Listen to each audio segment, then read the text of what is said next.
यहाँ से इस किले में प्रवेश करने वाले रास्ते का महत्वपूर्ण अवलोकन कर सकते हैं, जिसकी संरचना को देखकर आप अवश्य ही अचंभित रह जाएंगे।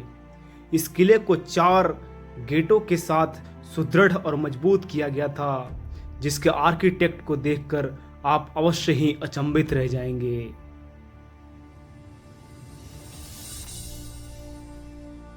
नमस्ते दोस्तों, स्वागत है आपका एक और ऐतिहासिक वीडियो में। आज हम आ गए हैं मध्य प्रदेश के शिवपुरी जिले में उपस्थित नरवर किले के सफर पे। कुछ सीढ़ियां चढ़ने के बाद हम इसके प्रथम गेट पे पहुंचते हैं। कहा जाता है किले से आटा पीसने की आवाज आने के बाद ही इस गेट को खोला जाता था, अतः इस गेट को पीसनहारी गेट के नाम से जाना जाता है। आगे बढ़ने के पश्चात हमें दिखती है खंडित अवस्था में कुछ मूर्तियां, जिसे आक्रांताओं ने खंडित किया था।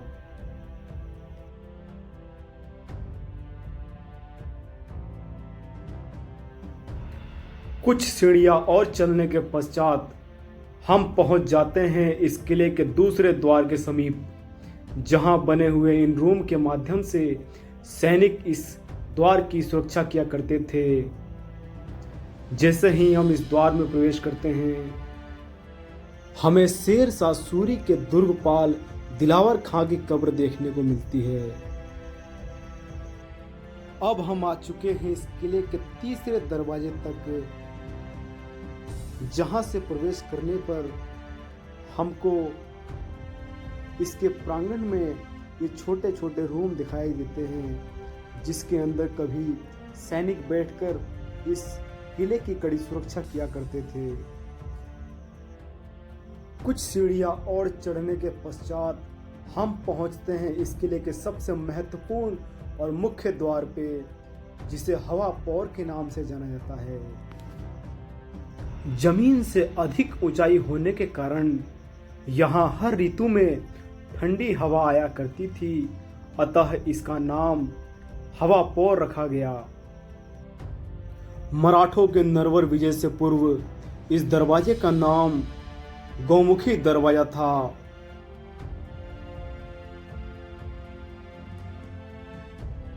सन 1800 में दौलतराव सिंधिया के सूबेदार अंबाजी इंगले ने इसका पुनः निर्माण करवाया। इस दरवाजे का स्थापत्य मध्यकालीन राजपूत शैली का है। जर्जर अवस्था में उपस्थित यह गेट हमें इतिहास के उन पलों की गवाही बयां कर रहा है। 4 मजबूत दरवाजों के साथ सुरक्षित किया हुआ यह किला भारत के सबसे मजबूत डिफेंस सिस्टम वाले किलों में से एक था। इसके दीवार पे हिंदू देवी देवताओं की पत्थर पे उगेरी गई अद्भुत मूर्ति को देखकर आप अवश्य ही अचंभित रह जाएंगे। यहां से किले का मुख्य परिसर शुरू होता है।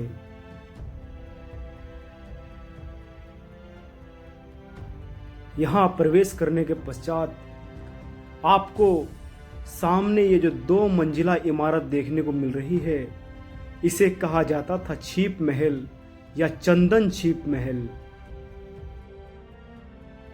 महल के निचले हिस्से में काफी सारे रूम बने हुए हैं, जो एक दूसरे से जुड़े हुए हैं और फिलहाल हमें जर्जर अवस्था में देखने को लगते हैं।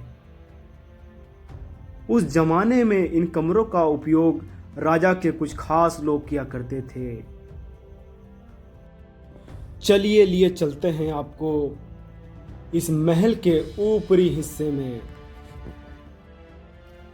ये जो आप छोटा सा कुंड देख रहे हैं, इसे कहा जाता था चंदन कुंड।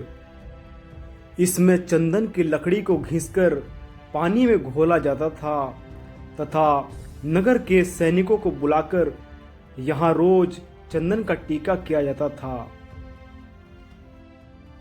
महल के इस हिस्से में राजा आम जनता से यहाँ मिला करते थे और अपनी सभा लगाया करते थे। अतः इसे दीवाने आम के नाम से जाना जाता है। यही वो जगह है जहां राजा अपना दरबार लगाया करते थे तथा आम जनता की परेशानियों को सुना करते थे। उपद्रवियों द्वारा की गई इन हरकतों को भी आप नोटिस कर सकते हैं।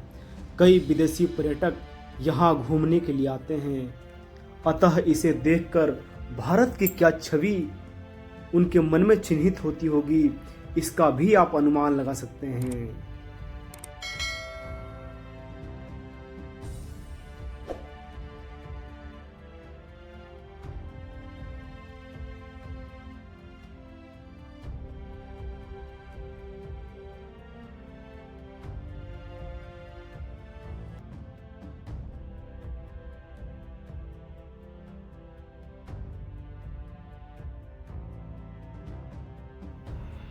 यहाँ आपको जगह जगह इस प्रकार के झरने दिखाई देंगे जो यहाँ के माहौल को खुशनुमा बना दिया करते थे।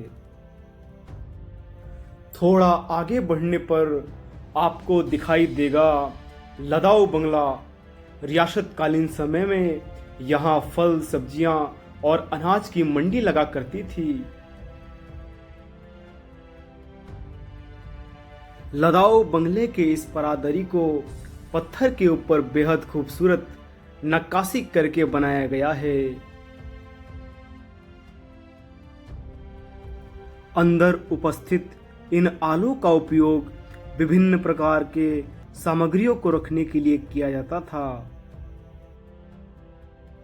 इस परादरी के एक तरफ बना है अनाज रखने का गोदाम तथा इसके दूसरी तरफ उपस्थित है उस समय का शिव मंदिर।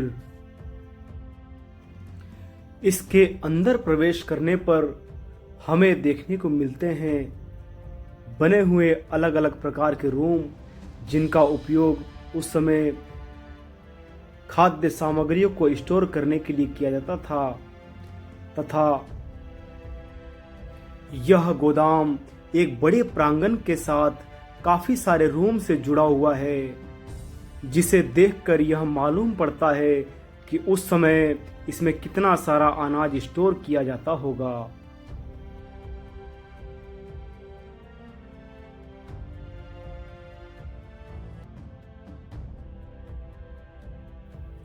लदाऊ बंगले के परिसर में ही आपको यह शिव मंदिर दिखाई देगा, जिसके दीवारों पर ये पत्थर के अंदर जालीनुमा आकृति बनाकर इसको खूबसूरत बनाने का पूर्णतः प्रयास किया गया है।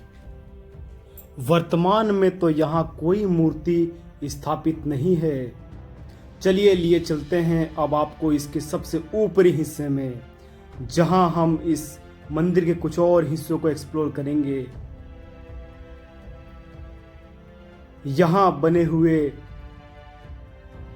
इस खतरनाक सीढ़ी से होते हुए हम चलते हैं इसके और ऊपरे वाले हिस्से की तरफ। अब हम पहुंच चुके हैं इस महल के मुख्य परिसर के अंदर।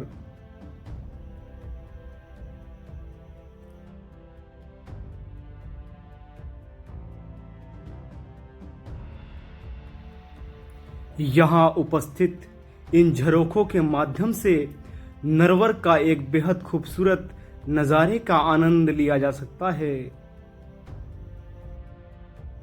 यहाँ से इस किले में प्रवेश करने वाले रास्ते का महत्वपूर्ण अवलोकन कर सकते हैं, जिसकी संरचना को देखकर आप अवश्य ही अचंभित रह जाएंगे। इस किले को 4 गेटों के साथ सुदृढ़ और मजबूत किया गया था, जिसके आर्किटेक्ट को देखकर आप अवश्य ही अचंभित रह जाएंगे। यह किला जमीन से लगभग 500 फीट की ऊंचाई पर उपस्थित एक पर्वत पर निर्मित किया गया था, जो अपने समय में सबसे मजबूत किलों की श्रेणी में रखा जाता था। चलिए अब आपको लिए चलते हैं चक्की महल में। वैसे तो ये महल काफी बड़े हिस्से में फैला हुआ है, लेकिन इसके कुछ इमारत अब खंडर अवस्था में देखने को मालूम पड़ते हैं। यहाँ बने हुए इन खंभों पर उस समय झूला लगाया जाता था। आइए आगे चलते हैं और देखते हैं महोबा के वीर योद्धा उदल की पत्नी फुलवा रानी का महल।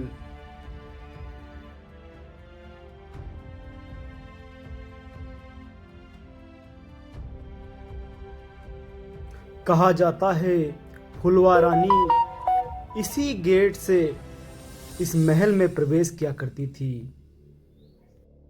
नरवर को पहले नलपुर के नाम से जाना जाता था, जिसे राजा नल ने बसाया था।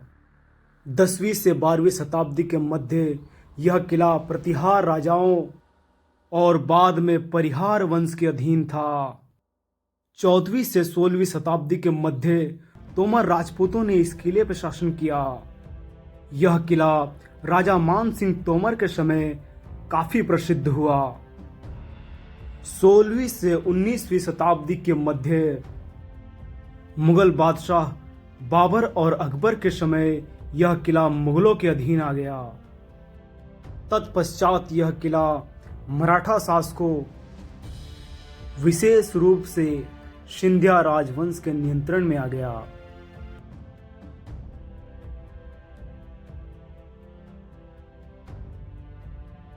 आठ वर्ग किलोमीटर में फैला यह किला अरावली पर्वत श्रृंखला के चोटी पर जमीन से लगभग 500 फीट की ऊंचाई पर उपस्थित है और अपने समय का सबसे मजबूत किलों में से एक है।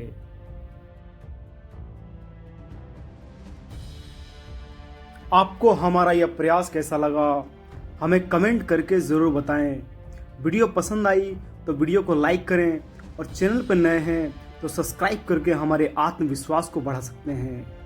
मिलते हैं इसी तरह के एक दिलचस्प सफ़र में। तब तक के लिए जय हिंद, जय भारत।